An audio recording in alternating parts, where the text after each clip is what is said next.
नमस्कार, मैं हूं अंकुर और आप देख रहे हैं सत्य हिंदी का न्यूज बुलेटिन।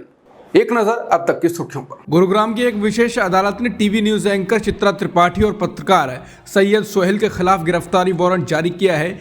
दोनों के खिलाफ गैर जमानती वारंट जारी हुए हैं। दरअसल अदालत ने इन दोनों के जमानत याचिका खारिज करने के साथ ही व्यक्तिगत पेशी से छूट देने से भी इनकार कर दिया।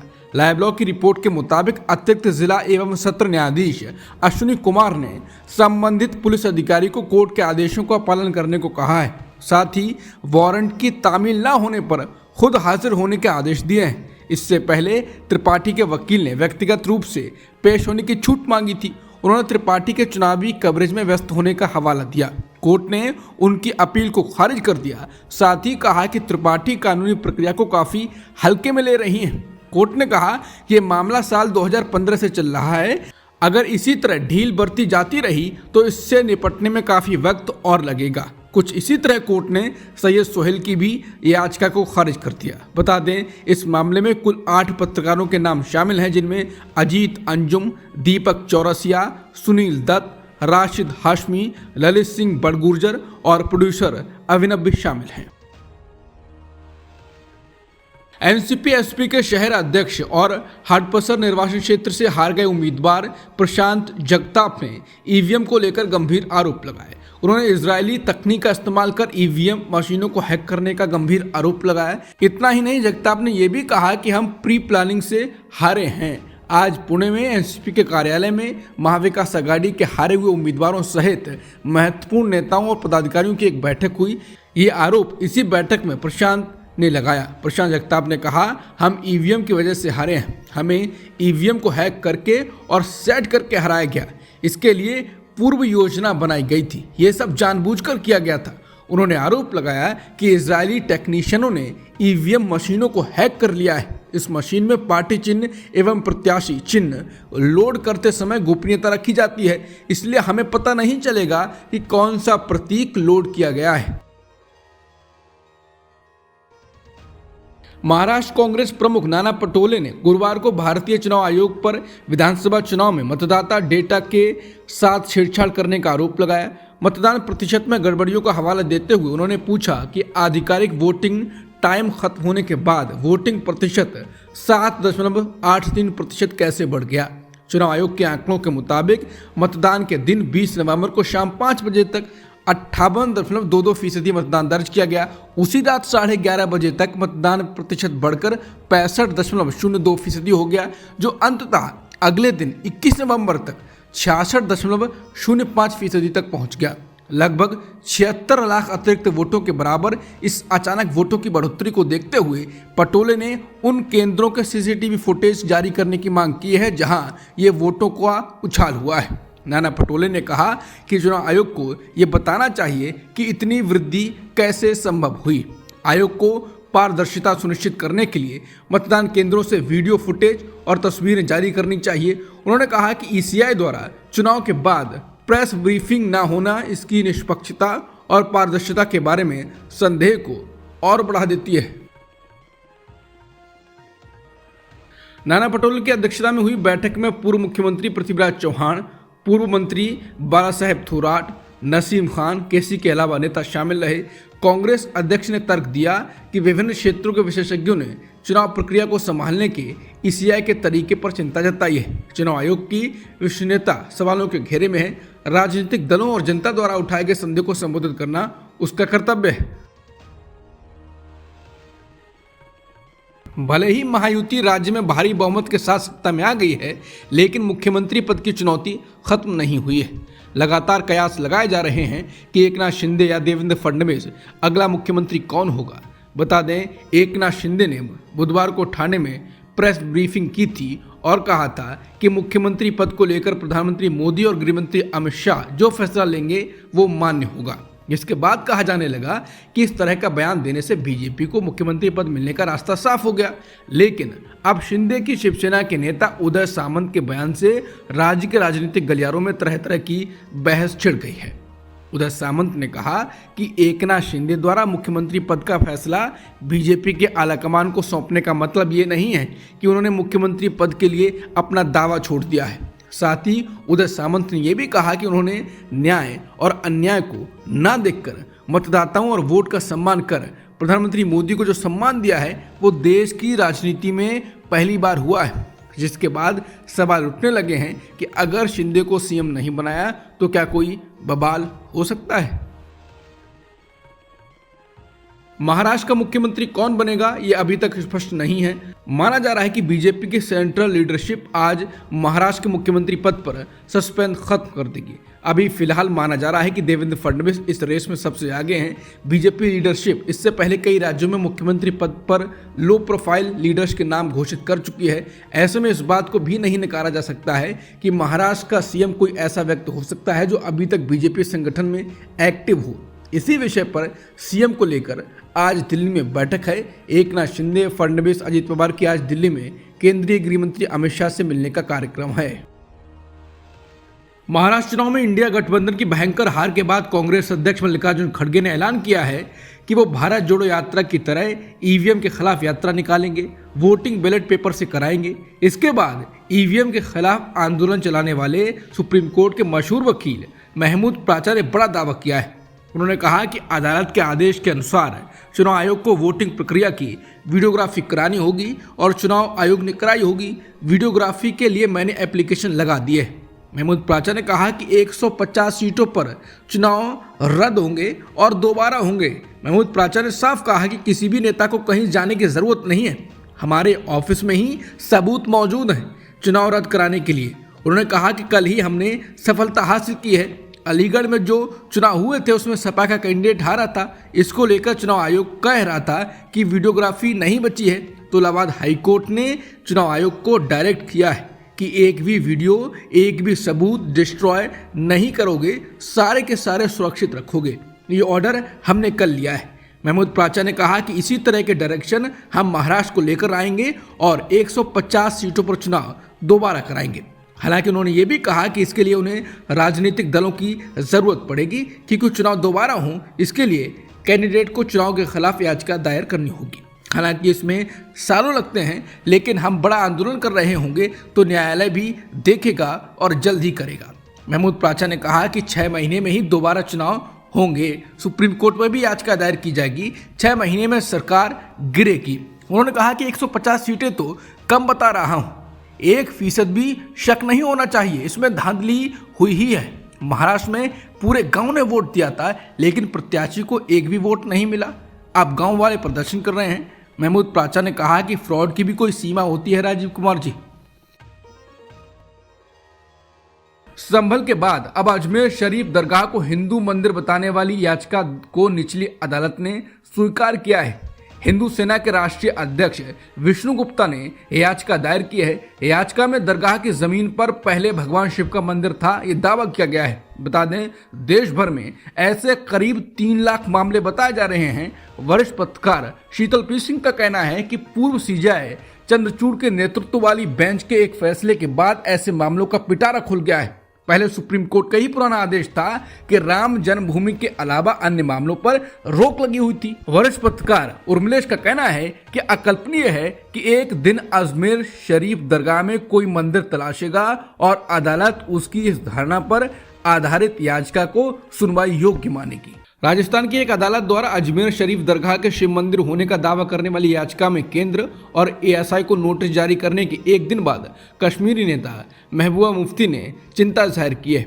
एक्स पर एक पोस्ट में पूर्व मुख्यमंत्री और पीडीपी के अध्यक्ष महबूबा मुफ्ती ने नोटिस का हवाला देते हुए दावा किया कि भारत के पूर्व न्यायाधीश ने अपने फैसले के माध्यम से पेंडोरा का पिटारा खोल दिया, जिससे अल्पसंख्यक धार्मिक स्थलों के बारे में एक विवादास्पद बहस छिड़ गई। उन्होंने हाल ही में हुई सांप्रदायिक हिंसा का दावा करते हुए कहा कि सुप्रीम कोर्ट के इस फैसले के बावजूद कि 1947 की यथास्थिति बरकरार रखी जानी चाहिए, उनके फैसले ने इन जगहों के सर्वेक्षण का रास्ता खोल दिया, जिससे हिंदुओं और मुसलमानों के बीच तनाव बढ़ सकता है। उन्होंने कहा कि संभल विभाजन के दिनों की याद दिलाता है। उन्होंने कहा कि पहले मस्जिदों और अब अजमेर शरीफ जैसे मुस्लिम धर्मस्थलों को निशाना बनाया जा रहा है, जिसके परिणाम स्वरूप और अधिक रक्तपात हो सकता है।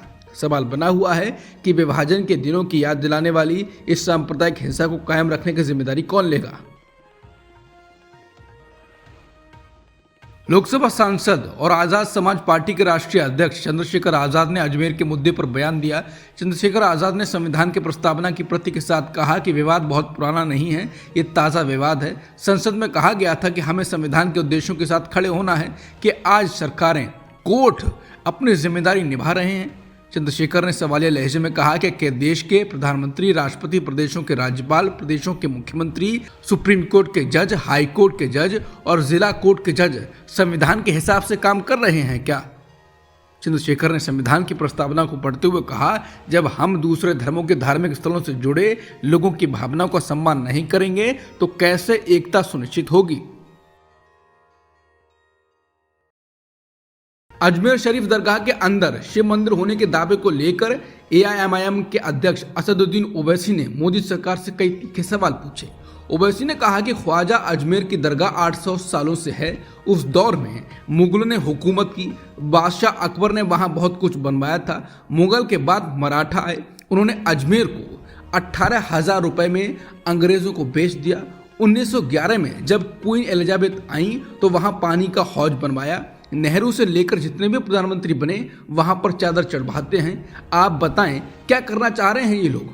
आखिर बीजेपी और RSS वाले मस्जिद दरगाहों को लेकर क्यों इतनी नफरत पैदा कर रहे हैं? उन्होंने कहा कि PM मोदी खुद वहां चादर भिजवाते हैं, वो क्या इस पर बोलेंगे? इसमें अल्पसंख्यक मंत्रालय को पार्टी बनाया है तो नरेंद्र मोदी सरकार क्या कहेगी कि वो दरगाह है या नहीं है?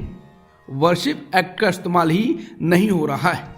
कोर्ट आखिर इस कानून को क्यों नहीं संज्ञान में ले रही है? आप हर जगह जाकर बोलेंगे कि यहाँ मस्जिद या दरगाह नहीं थी तो कुछ और था, तो कोई मुसलमान जाकर ऐसे ही बयान दे दे, ये कहाँ जाकर रुकेगा? ऐसे में कानून का राज, लोकतंत्र और कानून व्यवस्था कहाँ जाएगी? हमने देखा संभल में हुई हिंसा में 5 लोगों की जान चली गई। यह हिंसा देश हित में नहीं है। उन्होंने कहा कि जो सियासत नरेंद्र मोदी और RSS कर रहे हैं वो देश, भाईचारा और कानून व्यवस्था के हित में नहीं है। उन्होंने आरोप लगाया कि विवाद में शामिल लोगों का ताल्लुक बीजेपी और RSS से है, उन्हीं के इशारों पर ऐसी हरकतें हो रही हैं। फैक्ट चेकर और ऑल्ट न्यूज के सह संस्थापक मोहम्मद जुबैर गुरुवार को ट्रेंडिंग टॉपिक बने हुए हैं। वहीं सोशल मीडिया साइट पर #I stand with Zubair trend कर रहा है। असल में मोहम्मद जुबैर के खिलाफ गाजियाबाद पुलिस की ओर से दर्ज FIR में अब भारतीय न्याय संहिता यानी BNS की धारा 152 भी जोड़ी गई है। धारा 152 तब जोड़ी जाती है जब भारत की संप्रभुता, एकता और अखंडता को खतरे में डालने वाले कामों का कोई आरोप लगे। यूपी पुलिस ने इस बारे में इलाहाबाद हाईकोर्ट को भी जानकारी दी है। पुलिस ने हाईकोर्ट को बताया कि 8 अक्टूबर को दर्ज की गई FIR में भारत की संप्रभुता, एकता और अखंडता को खतरे में डालने और IT एक्ट के उल्लंघन के आरोप शामिल हैं। ये FIR यति नरसिंहानंद सरस्वती ट्रस्ट की महासचिव उदिता त्यागी की शिकायत पर दर्ज की गई थी। बता दें, उत्तर प्रदेश पुलिस ने हिंदू कट्टरपंथी नेता द्वारा कथित नफरती भाषण पर पोस्ट करने के मामले में मोहम्मद जुबैर के खिलाफ भारत की संप्रभुता, एकता और अखंडता को खतरे में डालने वाले कृत्यों से निपटने वाले कानून का इस्तेमाल किया है। बांग्लादेश की पूर्व प्रधानमंत्री शेख हसीना ने चिन्मय कृष्णदास को तुरंत रिहा करने की मांग की है। शेख हसीना के बयान को उनकी पार्टी अवामी लीग ने अपने आधिकारिक X अकाउंट से पोस्ट किया है। बयान में चिन्मय कृष्णदास की रिहाई की मांग करते हुए लिखा गया है कि सनातन धार्मिक समुदाय के एक शीर्ष नेता को अन्यायपूर्वक गिरफ्तार किया गया है, उन्हें तुरंत रिहा किया जाना चाहिए। चटगांव में एक मंदिर जला दिया गया है। समूह समुदायों के लोगों की धार्मिक स्वतंत्रता और जानमाल की सुरक्षा सुनिश्चित की जानी चाहिए। पोस्ट किए गए बयान में कहा गया है कि चटगांव में एक वकील की हत्या कर दी गई है। इस हत्या का कड़ा विरोध हो रहा है। इस हत्या में शामिल लोगों को जल्द ढूंढकर सजा दी जानी चाहिए। इस घटना से मानवाधिकारों का घोर उल्लंघन हुआ है। पूर्व प्रधानमंत्री के बयान में लिखा गया है कि अगर असंवैधानिक तरीके से सत्ता पर कब्जा करने वाली यूनुस सरकार इन आतंकवादियों को दंडित करने में नाकाम रहती है तो उसे मानवाधिकार उल्लंघन के लिए भी सजा का सामना करना पड़ेगा। मैं देश के लोगों से अपील करती हूं कि वो इस तरह के आतंकवाद और उग्रवाद के खिलाफ एकजुट हों। आम लोगों की सुरक्षा सुनिश्चित करना जरूरी है। बता दें, बांग्लादेश में हिंदू समुदाय के इस्कॉन मंदिर से जुड़ी चिन्मय कृष्णदास की जमानत याचिका खारिज करते हुए कोर्ट ने उन्हें जेल भेजने का आदेश दिया था। ढाका हाईकोर्ट ने गुरुवार को बांग्लादेश में इस्कॉन की गतिविधियों पर प्रतिबंध लगाने के मुद्दे का स्वतः संज्ञान लेते हुए आदेश जारी करने से इनकार कर दिया। क्योंकि अदालत को सूचित किया गया कि सरकार पहले ही जरूरी कार्रवाई कर चुकी है, इस पर आदेश की जरूरत नहीं है। ये जानकारी डेली स्टार ने दी। वहीं इस्कॉन के पूर्व पुजारी चिन्मय कृष्णदास ब्रह्मचारी की गिरफ्तारी और बांग्लादेश में हिंदुओं पर बढ़ते हमलों पर भारतीय नेताओं ने तीखी प्रतिक्रिया व्यक्त की और नरेंद्र मोदी सरकार और अंतर्राष्ट्रीय निकायों से तत्काल हस्तक्षेप का आह्वान किया। एएनआई के अनुसार पश्चिम बंगाल की मुख्यमंत्री ममता बनर्जी ने गुरुवार को कहा कि उनकी सरकार इस मुद्दे पर केंद्र के साथ खड़ी है। विधानसभा में इस मुद्दे को संबोधित करते हुए ममता बनर्जी ने कहा, हम नहीं चाहते कि किसी भी धर्म को नुकसान पहुंचे। मैंने यहाँ इस्कॉन से बात की है, चूंकि ये दूसरे देश से संबंधित है, इसलिए केंद्र सरकार को प्रासंगिक कार्रवाई करनी चाहिए। हम इस मुद्दे पर उनके साथ खड़े हैं। बांग्लादेश के हाईकोर्ट ने इस्कॉन टेम्पल पर बैन लगाने की याचिका खारिज कर दी है। ये फैसला हाल की हिंसक घटनाओं के बीच आया है, जिसमें एक वकील की हत्या के बाद इस्कॉन की भूमिका पर सवाल उठाए गए थे। अदालत ने कहा कि सरकार को कानून और व्यवस्था बनाए रखना चाहिए और अल्पसंख्यकों की सुरक्षा सुनिश्चित करनी चाहिए। बता दें, बांग्लादेश में इस्कॉन के संत चिन्मय कृष्णदास की गिरफ्तारी भी हो चुकी है। इसके बाद विरोध प्रदर्शन हो रहे हैं। बता दें, बांग्लादेश सरकार ने हाईकोर्ट में इस्कॉन को एक धार्मिक कट्टरपंथी संगठन बताया है। एक प्रभावशाली भारतीय अमेरिकी संगठन ने अमेरिकी राष्ट्रपति जो बाइडेन और नवनिर्वाचित राष्ट्रपति ट्रंप से बांग्लादेश सरकार से देश में अल्पसंख्यक हिंदू समुदाय की रक्षा करने का आग्रह किया है। बाइडेन और ट्रंप को अलग अलग पत्रों में foundation for India and Indian diaspora studies ने बांग्लादेश में हिंदुओं के खिलाफ बढ़ते मानवाधिकार उल्लंघन और हिंदू आध्यात्मिक नेता चिन्मय कृष्णदास ब्रह्मचारी की हालिया गिरफ्तारी पर गंभीर चिंता व्यक्त की। FIIDS के अनुसार 5 अगस्त को शेख हसीना की अवामी लीग सरकार के पतन के बाद से बांग्लादेश के अल्पसंख्यक हिंदुओं को 200 से अधिक हमलों का सामना करना पड़ा है, जिनमें उनके मंदिरों पर हमले भी शामिल हैं। ट्रंप को लिखे पत्र में ट्रंप से उम्मीद जताई गई है। आम आदमी पार्टी के नेता मनीष सिसोदिया ने गुरुवार की शाम दिल्ली के ग्रेटर कैलाश स्थित इस्कॉन मंदिर के दर्शन के बाद उन्होंने बांग्लादेश के मुद्दे पर मीडिया को बयान दिया।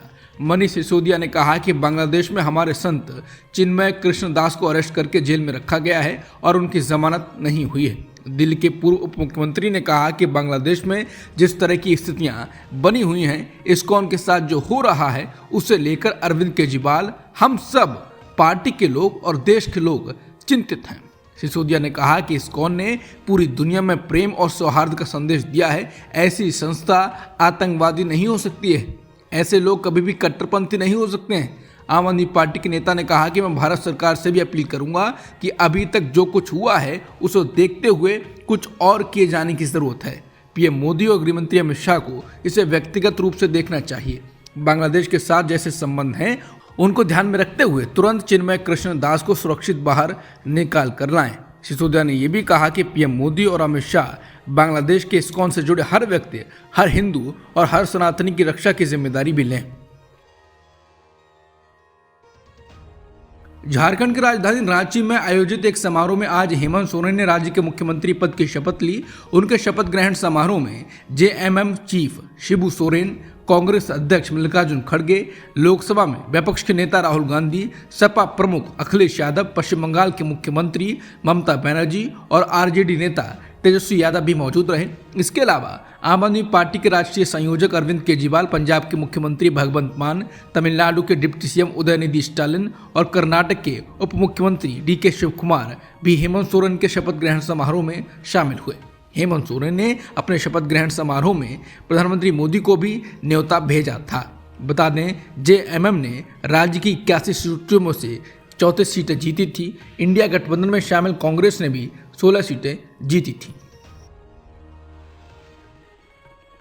सुप्रीम कोर्ट ने गुरुवार को यूपी पुलिस को जमकर फटकार लगाई। गैंगस्टर अनुराग दुबे की अग्रिम जमानत अर्जी पर सुनवाई के दौरान सुप्रीम कोर्ट ने उत्तर प्रदेश पुलिस के कार्यशैली पर सवाल खड़े किए। सुप्रीम कोर्ट ने कहा कि यूपी पुलिस सत्ता का आनंद ले रही है, उसे संवेदनशील होने की जरूरत है।